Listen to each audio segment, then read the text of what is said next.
आता आपल्या खास क्षणांसाठी मिळतील अस्सल आणि पारंपरिक पेहराव। महिलांना साजेसा Indo western premium clothing brand रादवी,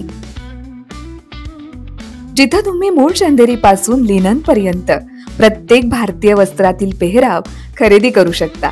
म्हणूनच आजच आमच्या ऑफिशियल वेबसाईटला भेट द्या, जिथे परंपरेचा साज तिथे रादवी तुमच्यासाठी खास।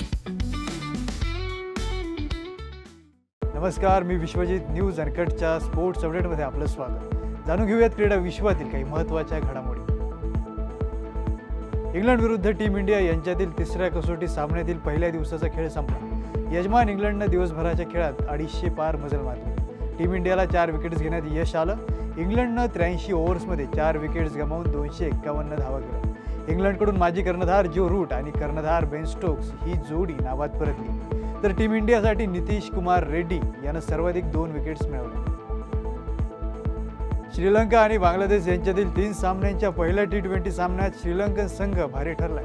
श्रीलंकेनं नाणेफेकीचा कौल जिंकला आणि प्रथम क्षेत्ररक्षण करण्याचा निर्णय घेतला। बांगलादेशनं फलंदाजी करताना 20 षटकांत 5 गडी गमावून 154 धावा केल्या आणि विजयासाठी 155 धावांचं आव्हान दिलं।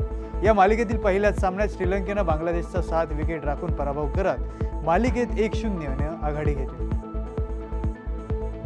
बीसीसीआय निवड समितीने आगामी ऑस्ट्रेलिया दौऱ्यासाठी वुमन्स इंडिया ए टीमची घोषणा केली।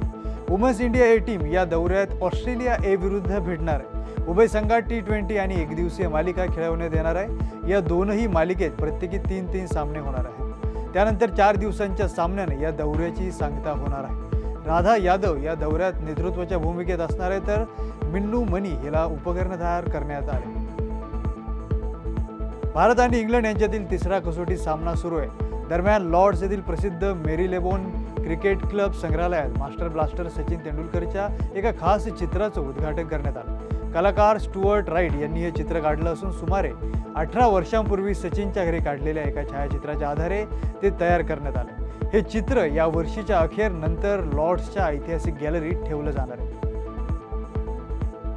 पहिला टेनिस एकेरीत नंबर 1 वर असलेल्या बेलारुसी अरिना सबालेंकाला विम्बल्डनच्या उपांत्य फेरीत पराभव पत्करावा लागला। तिला अमेरिकेच्या अमांडा अनिसिमोवा हिच्याकडून 3 सेटच्या उपांत्य फेरीत पराभव पत्करावा लागला। दुसऱ्या उपांत्य फेरीत जागतिक क्रमवारीत 8व्या क्रमांकावर असलेल्या पोलंडच्या इगा स्विटेकनं बाजी मारली। 12 जुलै रोजी अंतिम फेरीत तिचा सामना आता अनिसिमोवाशी होईल।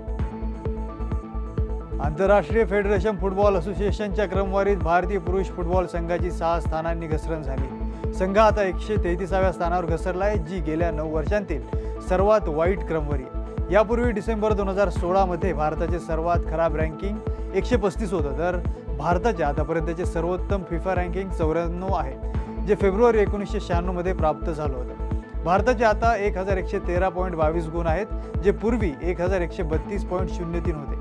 मात्र 46 आशियाई देशांमध्ये भारत आता 24व्या क्रमांकावर आहे। लिओनेल मेस्सीच्या 2 गोलमुळे इंटर मियामीनं मेजर लीग सॉकरमध्ये 4था विजय मिळवला।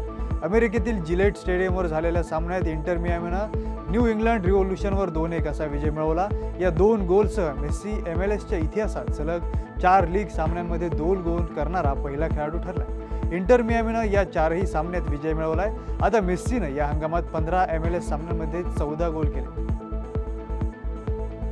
भारतीय ग्रँडमास्टर कोनेरू हम्पीनं उझबेकिस्तानच्या अफ्रिजा खामदामोवा विरुद्ध सहज बरोबरी साधून मिनी मॅच 1.5-0-5 असा जिंकून फिडे महिला विश्वचषकाच्या 3ऱ्या फेरीत प्रवेश केला। त्याचवेळी भारताच्या डी हरिकानं तिची सहकारी खेळाडू PV नंदिधाला हरवून अंतिम 32 मध्ये स्थान मिळवलं।